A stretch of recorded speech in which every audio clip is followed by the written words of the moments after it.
Good evening. You're watching Just the News. I'm Amita Balachandra. Before we go into our top story, a trigger warning for people who are watching right now. The first story may be disturbing for a lot of you. So if you want to stop right now, please do so.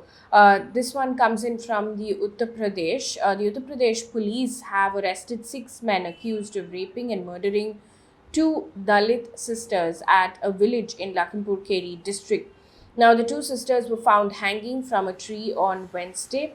The police said two accused lured the girls to a farm and raped them. When the girls forced the accused to marry them, they strangulated the girls and then killed them. So, the police have now filed an FIR under sections 302, which is murder, 376, rape, 323, which is voluntarily causing hurt, and 452, which is house trespass after preparation for assault of the Indian Penal Code, as well as under provisions of the Protection of Children from Sexual Offences Act. Now, according to ANI, Uttar Pradesh Deputy Chief Minister Brajesh Pathak has said that the proceedings will take place through a fast-track court.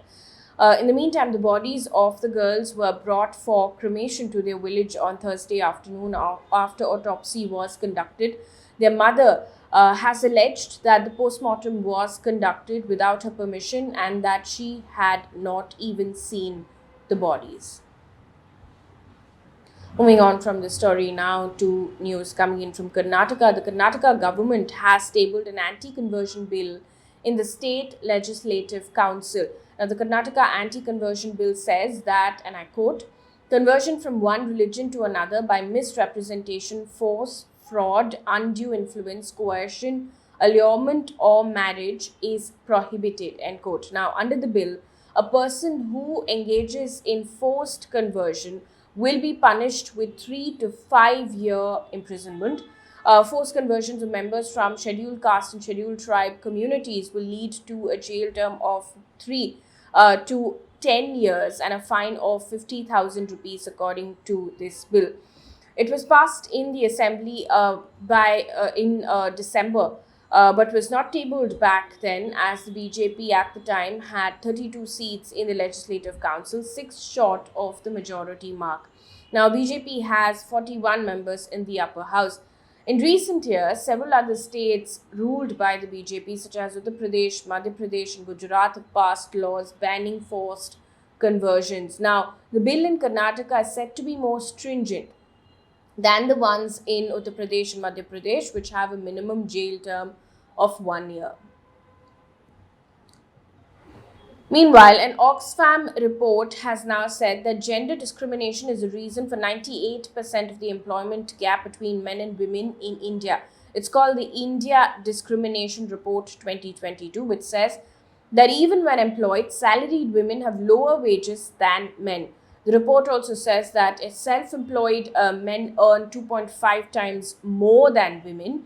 The average earning is 15,996 rupees for men and merely 6,626 rupees for women in urban areas in self-employment. The report says, and I quote, women in India, despite their same educational qualification and work experience as men, will be discriminated in the labor market due to societal and employers' prejudices, end quote. Now, the report says that historically oppressed communities such as Dalits and Adivasis and religious minorities like Muslims also continue to face discrimination in accessing jobs, livelihoods, and agricultural credits. The CEO of Oxfam India, Amita Behr, said, and I quote, the inequality in the labor market for gender and other social categories, the report finds, is not just due to poor access to education or work experience, but because of discrimination, end quote. Also, according to a new Lancet COVID-19 Commission report, most countries were unprepared and too slow in their response to the COVID pandemic. Now, the report also fairly criticizes the World Health Organization and it says that it acted too cautiously when it was time to declare the public health emergency. In a response, however, the WHO has said, and I quote, WHO played and continues to play a vital role in getting COVID-19 tools to countries in need. Throughout the pandemic, The Director General has repeatedly called for leaders to take actions to protect people and share tools equitably, end quote. Now, the committee then has said, and I quote, as the outbreak became known globally in early January 2020, most governments around the world were too slow to acknowledge its importance and act with urgency in response, end quote. It also added that governments paid too little attention to the most vulnerable groups in their societies. Meanwhile, in Jharkhand, Hemant Soren-led Jharkhand government has approved a bill granting 77% reservation in state government jobs for members of the SC, ST, other backward classes and economically weaker sections. Jharkhand has 60% reservation quota in state government jobs with socially and economically weaker sections of the society. Now, the Cabinet Secretary of Jharkhand has said because of this bill, reservation for the STs will increase to 28% from 26%, other backward classes to 27% from 14%, and scheduled castes to 12% from 10%. Moving on to Jammu and Kashmir now, 2 militants were killed in a gunfight with the security forces in Srinagar's Naugam area yesterday. The Kashmir Zone Police has said that the 2 militants were members of the terror group who is an affiliate of the Al-Qaeda. These militants were involved in the attack of migrant laborers from West Bengal and Pulwama district on the 2nd of September. Last week, the security forces had killed 2 militants in a gunfight in the Pushkari area of Anantnag district.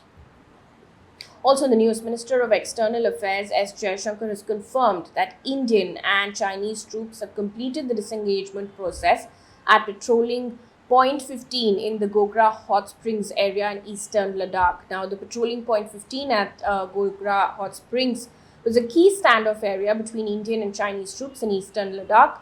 S. Jaishankar has added that there is, and I quote, one problem less on the border, end quote. Now, Indian and Chinese troops clashed in Galwan Valley in eastern Ladakh in June 2020. According to official figures, the death toll on the Indian side was 20 and 4 on the Chinese side. Moving on now to business news. Fitch Ratings has cut India's growth forecast for the current financial year to 7% from the previous estimate of 7.8%. It further cut its GDP growth forecast for the next fiscal year to 6.7% from the earlier estimate of 7.4%. Now, the reasons for the rating were global economic condition, elevated inflation, and tighter monetary policy. And in international news, we focus on Pakistan floods. The death toll has now gone up to 1,486. 5 more people have passed away in the last 24 hours. 2 of them were children. The country has received 190% more rain than its 30-year average between June and August, and over 33 million people have been affected because of floods. And in sports news, the biggest news of the day, tennis legend Roger Federer is set to retire after the Laver Cup in London later this month.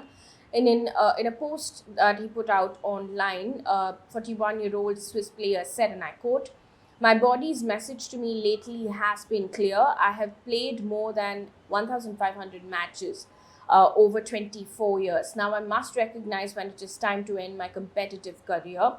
To the game of tennis, I love you and will never leave you," end quote. Now, Federer has not played since Wimbledon 2021, after which he had a third knee operation. As far as the Grand Slam titles go, only Spain's Rafael Nadal with 22 majors and Serbia's Novak Djokovic with 21 have more men's Grand Slam singles titles than Federer.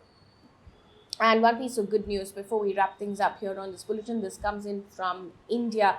Vinesh Phogat has become the first Indian female wrestler to win 2 medals at the World Wrestling Championships. Now, she beat Sweden's Emma Malmgren 8-0 to win the bronze medal. This was her second medal at the Belgrade World Championships. Now, Phogat had earlier won the bronze medal in the 2019 edition as well, and recently had become the first Indian woman wrestler to claim a hat-trick of gold at the Commonwealth Games.